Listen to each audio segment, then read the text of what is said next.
Good morning. How's everybody doing? Happy Tuesday. Today is the day that Mars rules. And I really wanted to just come in and see how you guys are doing since we had the eclipse. The energy is so different. It's Taurus energy governs our physical world of possessions and our physical bodies. And I have been so sensitive. Hi to all the hearts. Thank you. Whoever's giving me all those hearts. That's so sweet. Thank you. The level of sensitivity, like, are you all feeling how sensitive it is? Like the energy, like, how are you experiencing this new energy? I have been doing such deep healing. Whew, I mean, one of the things that I'm really appreciative of, I'm so grateful for my astrology. And if you guys haven't gotten your natal charts done, I encourage you to come and get your natal charts done. My astrology has helped me see so clearly the path I'm meant to walk as opposed to the path that the world laid out for me to walk, or women or Black people or all of, whatever that is. And understanding, like, once I started to really understand that the universe is a blank page, like it's literally a blank page. And, it's like, just imagine if you go buy a coloring book, to a store, and you open the coloring book and all the pages have been colored. And there's really nothing for you to color on top of it. And that's what, like, America is. That's the world that white supremacy and capitalism all created. It's like they just colored on all of the land spaces and said, here's how you have to play the game. And what we're doing now is we're deconstructing that. We're deconstructing the already laid rules, because the universe is still a blank page. and we have been conditioned into ways of being and thinking like that shit is real, like it has to be. And they have used weapons and resources to control human beings. And now, because we're moving from one age to the next, we're moving out of the age of Pisces and into the age of Aquarius, those old agreements are beginning to break down and come undone. Because the energy behind this physical world reality that is like a stage, right? Like I said, they just created a stage and said, this is, you eat hamburgers here, you go to school here, you vote here, you go to church here. All of that's just a stage, And so because the energy is changing, the stage is now going to change. Now, this is a process, but the stage will change because the players, the actors, are going to change. And who are the players and the actors? Us. We are the players and the actors. We are the place where the energy of the universe gets expressed as human form. And over time, if you read history, or, first of all of it is somebody's story, but historically, the show changes, and we are now in the middle of a show change. We are in the middle of costume change, right? And so 200 years ago, somebody like me in America would have likely been a captive, and that would have been my character. My character would have been that I was a captive. I was a captive of, a white man who had slaves. That would have been my character. And then that character changed into something else. And now it's changing again. And we're living through the change. And how we live through the change is because the energies change. And when the energies change, that shifts the way we think and the way we be. So I remember when I was little, and I remember being in an office. It could have even like a doctor's office or a lawyer's office or something like that. And there were people smoking in the office.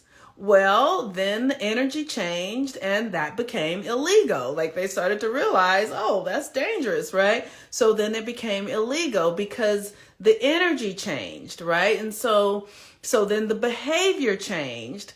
And then as the behavior changed, the ways of being, the ways of being change. And then the products change and all that sort of stuff, right? So we're living through a change. We're living through a change. And what we're seeing right now is the reason it's so interesting is because what's happening is the feminine is coming back online. Now, the feminine is our feelings, our emotions, right? So you hear men say, women are too emotional. I don't know that that's true, but we carry emotions differently because we have more water in our body. And emotion is water in motion. And we, as women, we have more water generally, not always, right? But generally, we have more water in our bodies. So that would make us more emotional because we have more water. It's so simple. It's not even fucking complicated. And so because we have more water in our body, we feel more. We feel more because we have more motion moving through our bodies. Men have more muscle. So muscles are not as sensitive as muscles are denser, right? The denser something is, the more stagnant it is. But the softer something is, the more flow it is. So the feminine is coming back online, but the feminine is not just a woman. The feminine is an energy. It's an energy that moves through our systems. The feminine is an energy that creates motion through our body, which is emotion, so we feel more. So right now, as the feminine comes back online, we're watching the world go crazy because people don't know how to handle their emotions. It's that simple. People don't know how to handle what they're feeling because most men have been cut off from their emotions. So something, then it's like, okay, war, right? But we're watching it even in our own personal lives because many of us have been cut off from our mind, cut off from our bodies. We live in our heads, which is the masculine.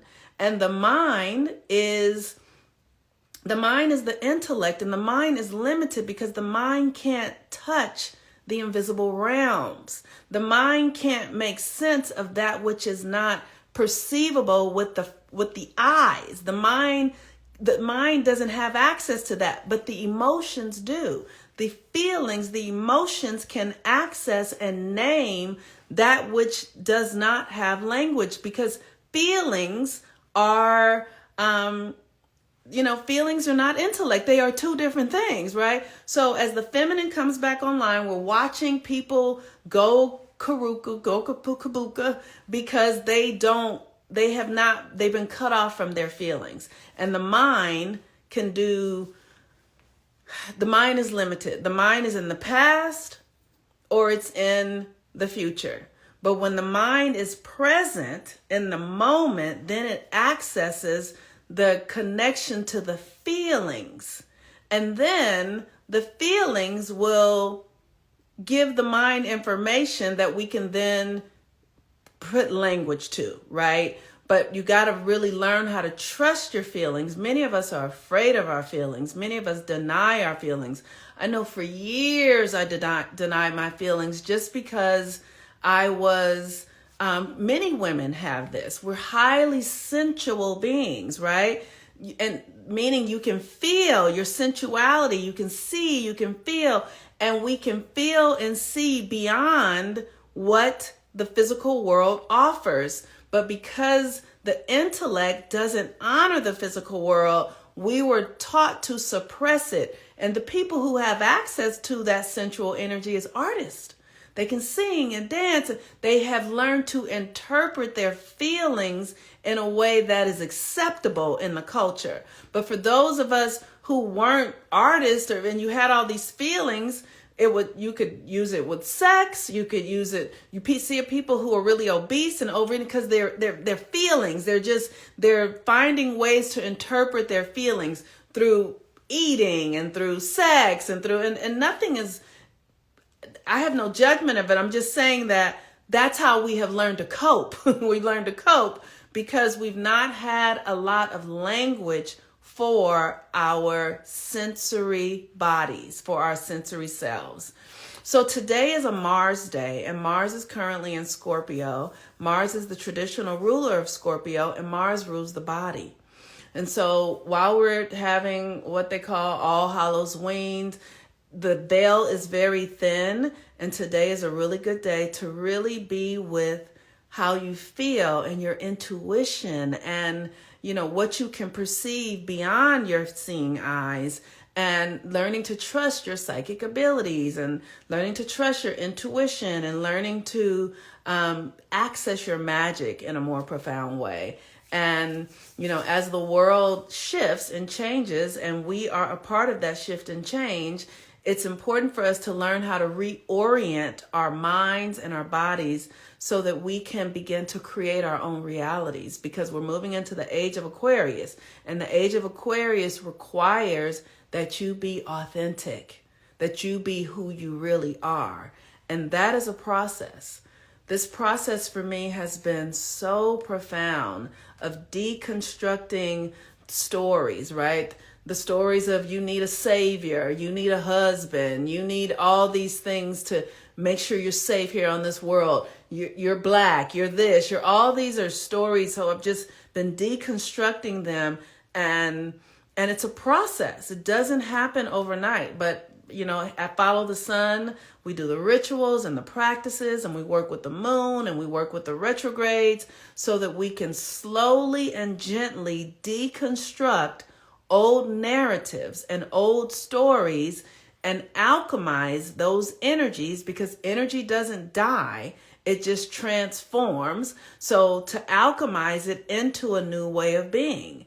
And it is a practice. And so I want to invite you guys to join Follow the Sun.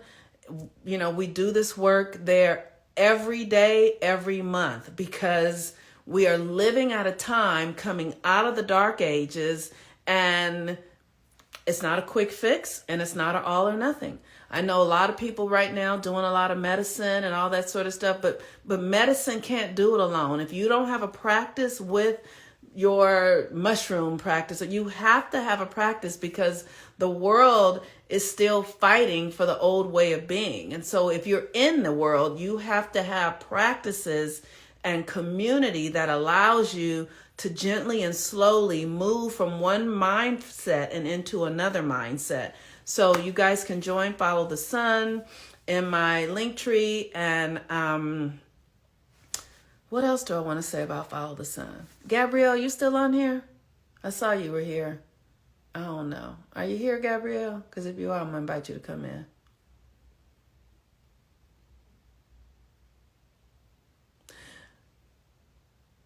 Okay, so she must not still be here. Anyway, Follow the Sun is just the community where we do the practices, we do the work, and we follow the natural cycles, because nature is the place where energy is its most expressed in this mundane world. And even though they've reconfigured all sorts of stuff and, you know, made forests be where forests shouldn't be, and put lakes where lakes shouldn't be, and mountain, but it's still the easiest way to access the natural flow of things. And so that's what we do at Follow the Sun. We follow the sun. We follow the natural cycles of light. And as we do that, it reprograms us. It reprograms our minds, our bodies, as we step into new practices by following the rhythm of the sun. So I would love to have you guys there. It's an incredible opportunity for us to be in community together. And with that, have a really beautiful day. Peace and blessings, everyone. Bye-bye.